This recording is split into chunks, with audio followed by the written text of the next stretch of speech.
Saisir le temps.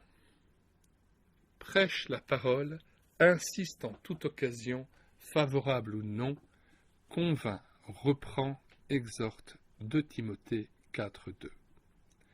Comme nous l'avons signalé au chapitre intitulé « 4 bonnes raisons », le terme grec traduit par « racheter » dans l'expression « racheter le temps » Éphésiens 5:16 signifie plus exactement « acheter en épuisant jusqu'aux dernières possibilités les occasions qui me sont offertes ». C'est dire que chaque événement, bon ou mauvais, agréable ou pénible, devrait être pour moi justement une occasion à saisir pour pratiquer le bien et rendre un témoignage authentique à Jésus-Christ en parole ou en acte. La Bible nous fournit de nombreux exemples. Citons ici le cas de Joseph. Lire Genèse 39, 21 à 44. Injustement incarcéré, le jeune homme pouvait légitimement gémir et se poser en victime devant ses compagnons d'infortune. Au lieu de s'attarder sur ses malheurs et de céder ainsi à la pitié de soi, il observe et sert, sans en mépriser aucun, les prisonniers dont il a la surveillance. 39, 22. Il n'y a rien de tel que de se donner aux autres pour échapper à ses propres problèmes. Dans ce cachot obscur et malodorant, le fils de Jacob a réellement des yeux qui voient. En effet, il décèle l'inquiétude dans le regard de certains détenus. Joseph vint au matin vers eux, les regarda et les vit tout tristes. Genèse 46. Ainsi, l'occasion lui est-elle donnée d'entamer la conversation avec eux et de s'informer sur ce qui les accable. La suite du récit rapporté dans la Genèse nous révèle les conséquences de ce simple entretien. 2 ans plus tard, Joseph gravira d'un coup le sommet de la hiérarchie, devenant un instrument de salut pour sa propre famille. Dans les chaînes comme sur les routes, Paul sait fort bien utiliser son temps. En prison à Philippe et ensuite à Rome, l'apôtre ne gémit pas. Il a d'autres choses à faire. En tout cas, il préfère chanter les louanges de Dieu, impressionnant à salut des gens au passé chargé. À Rome en particulier, il peut dire, dans tout le prétoire et partout ailleurs, il est devenu manifeste que c'est pour le Christ que je suis dans les chaînes. La plupart des frères, confiants dans le Seigneur en raison de mes chaînes, ont beaucoup plus de hardiesse pour annoncer sans crainte la parole de Dieu. Philippiens 1, 13 à 14. Sa réclusion ne le laissera pas inoccupé. Disposant de beaucoup de temps, l'apôtre le mettra à profit pour rédiger de précieuses lettres destinées à ses enfants spirituels. Dieu nous a conservé plusieurs de ces épîtres d'une valeur inestimable pour l'évangélisation et l'édification des croyants. Il est certain que le ministère de l'apôtre a été en définitive aussi fructueux durant sa captivité que lors de ses voyages missionnaires. Une dame, dont la conversion est assez récente, me raconte l'étrange occasion de témoignage qu'elle vient d'avoir au téléphone avec un inconnu qui s'est trompé de numéro. Il y a tant d'angoisse dans cette voix. Elle est si désespérée que, dans l'enthousiasme du premier amour, cette dame saisit la balle au bond.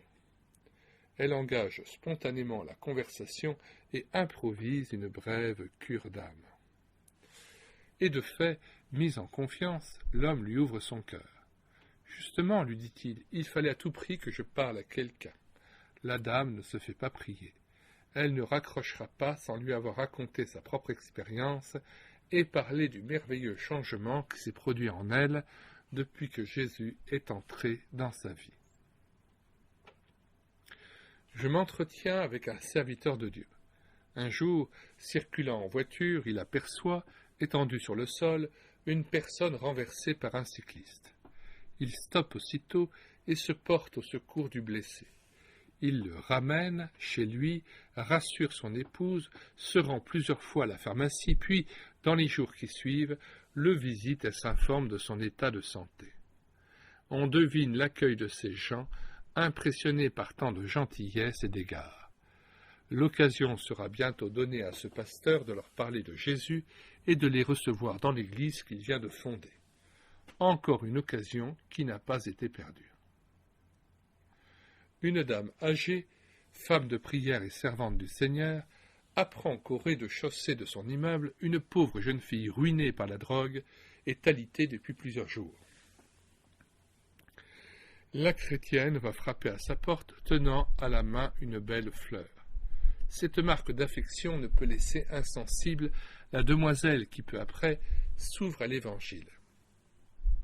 Plus tard, elle entraînera ses copains dans le salon de la dame pour assister à une étude biblique aux participants d'aspects inhabituels. Un client vient se plaindre à un commerçant chrétien au sujet d'une marchandise défectueuse qu'il lui a vendue. « Je reconnais vous avoir mal servi, avoue le marchand. J'aurais dû vérifier plus sérieusement ce que je vous ai remis. Je vais vous remplacer cela tout de suite. » « Ah, vous pouvez parler. Pour un chrétien, c'est pas glorieux. » « Hélas, oui. Je ne suis pas irréprochable, et vous comprenez sans doute pourquoi j'ai besoin d'un sauveur qui enlève mes fautes et me pardonne. Et vous aussi, mon cher ami, vous avez besoin d'un sauveur. » Je crois me souvenir qu'à la suite de cette conversation, le client, touché et convaincu par tant de franchise, se tourna vers le Christ. C'est en Alsace. Je me trouve dans un bus en compagnie d'une chrétienne. Alors que nous roulons, je la vois soudain se lever et se diriger vers deux hommes qui parlent bruyamment avec force éclat de rire. La dame s'entretient quelques minutes avec ces hommes qui finissent par se taire, un peu confus. De retour à sa place, elle me confie. Ces gens blasphémaient dans leur dialecte. Je suis allé les reprendre, leur dire qu'il était grave de salir le nom du Seigneur et qu'ils devraient plutôt s'occuper de leur âme. Il va de soi que rien ne m'interdit de créer des occasions de témoignage, et même de les provoquer en visitant des personnes éprouvées, des malades, des chômeurs découragés, que sais-je encore. Dieu nous donnera de l'imagination si nous sommes bouillants pour lui. Un comportement à contre-courant inspirera certainement à ceux qui nous voient vivre réflexion et désir de comprendre. Si j'entreprends de réparer mes torts commis dans le passé, si je tiens coûte que coûte à rester fidèle à la parole donnée, celui qui marche dans l'intégrité ne se rétracte pas s'il a fait un serment à son préjudice. Psaume 15, verset 4. Ou refuse de mentir, quitte à essuyer des pertes ou à subir la désapprobation de mes proches. Pensez-vous que mon entourage restera indifférent ?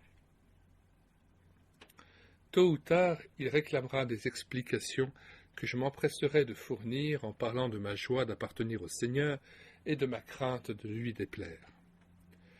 C'est bien vrai, les occasions ne manquent pas de pratiquer le bien et de rendre un témoignage authentique à Jésus-Christ.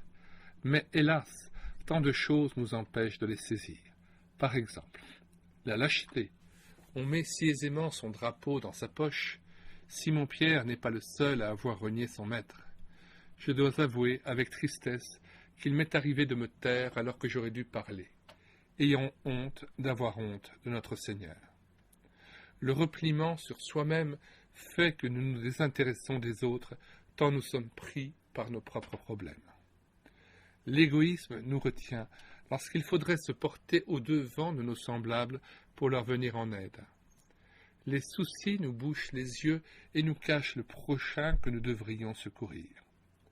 Notre éloignement du Seigneur est à la base de notre indifférence aux problèmes de l'autre. Nous manquons alors de l'amour du Christ qui nous étreint et nous communique un zèle brûlant pour le service de Dieu. 2 Corinthiens 5, 14. Laissons-nous alerter par le Saint-Esprit. Reconnaissons, s'il le faut, notre lâcheté ou notre égoïsme, ou plus encore, notre relâchement spirituel. Si nous éprouvons peu d'intérêt pour le royaume, humilions-nous en venant à la source. Le Christ doit nous saisir afin que nous nous donnions pleinement à lui et à son règne. Plus que jamais, rachetons le temps. Question. Honnêtement, êtes-vous de ceux qui savent saisir les occasions de servir le Seigneur auprès des autres? Pourriez-vous évoquer un fait qui illustrerait ce qui précède? Éventuellement, qu'est-ce qui vous empêche de parler de Jésus autour de vous? Les soucis ou la tiédeur spirituelle? Demandez à Dieu de vous communiquer un esprit de force, d'amour et de sagesse. Êtes-vous résolu à conduire des gens de votre entourage au Sauveur? Confiez-vous en lui, il vous rendra capable de le servir auprès des autres, pourvu que vous le vouliez vraiment.